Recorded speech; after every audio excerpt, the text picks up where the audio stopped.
ഇന്ന് പച്ചക്കറി വാങ്ങിക്കാനായിട്ട് ഞങ്ങൾ രാവിലെ പോയി. കുറച്ചധികം സാധനങ്ങളൊക്കെ വാങ്ങിക്കണം. ചൂടായതുകൊണ്ട് തന്നെ വേഗം പോകാമെന്ന് വെച്ചുകൊണ്ട് എന്തൊക്കെയോ സാധനങ്ങൾ വാരി വലിച്ച് ഞങ്ങൾ വാങ്ങിച്ച്. പിന്നെ നമ്മുടെ ചക്കയൊക്കെ ഇതാ ഇവിടെ ഉണ്ടായിരുന്നേ. അങ്ങനെ പല കടകളിലായിട്ട് ഞങ്ങൾ ഓരോ സാധനങ്ങളും വാങ്ങി.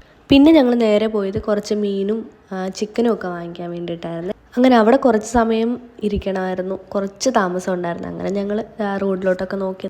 പിന്നെ എപ്പോഴത്തെയും പോലെ ചൂടിന് കുറച്ച് ആശ്വാസത്തിന് വേണ്ടിയിട്ട് 2 കരിമ്പ് ജ്യൂസും മൊസമ്പി ജ്യൂസും ഒക്കെ ഞങ്ങൾ വാങ്ങിച്ച് കുടിച്ചു.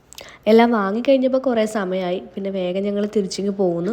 വന്ന പാടെ തന്നെ കുറച്ചധികം വെള്ളവും കുടിച്ച്. അതുപോലത്തെ ചൂടാണ് ഇവിടെ. ചോറ് മാത്രം വെച്ചിട്ടായിരുന്നു ഞാൻ കടയിൽ പോയത്. പിന്നെ വന്നപ്പോൾ നല്ല വിശപ്പുണ്ടായിരുന്നു. അങ്ങനെ കുറച്ച് കോവയ്ക്ക ഫ്രൈ ചെയ്തു. പിന്നെ തലേദിവസത്തെ കുറച്ച് മോരുകറിയും നാട്ടിൽ നിന്ന് കൊണ്ടുവന്ന ചമ്മന്തിപ്പൊടിയും നാരങ്ങാച്ചാറൊക്കെ കൂട്ടി നല്ല അടിപൊളിയായിട്ട് കഴിച്ചു. നല്ല ടേസ്റ്റ് ഉണ്ടായിരുന്നു. രാവിലെ ഒരു 10:30 ആയപ്പോൾ പോയതാണ് ഞങ്ങൾ. തിരിച്ച് വന്നപ്പോൾ ഒരു 12:30 അത്രയും സമയോളമായി. അപ്പോൾ തന്നെ നല്ല വിശപ്പുണ്ടായിരുന്നു. വിശപ്പുള്ളത് കൊണ്ടായിരിക്കാം നല്ല ടേസ്റ്റ് കറിക്കൊക്കെ. അപ്പോൾ ഇന്ന് ഇത്രയേ ഉള്ളൂ. അപ്പോൾ ഓക്കെ.